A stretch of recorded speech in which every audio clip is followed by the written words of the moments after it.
Wewe wana sasa. Wewe anakuna Mungu. Mama yangu. Wewe mama.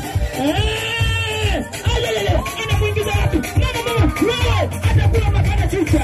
Wewe. Mama. Aya. Nini leo?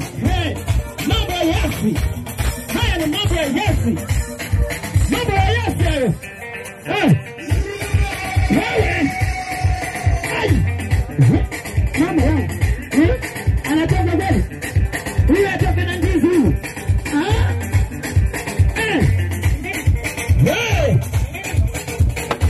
Anaitwa Chatu. Akiwa na naibu na nyoka. Ona sasa Chatu. Kada tukawasalimie. Wana Yesu. Kada tukawasalimie. Wana Yesu. Kada tukawasalimie. Wana Yesu.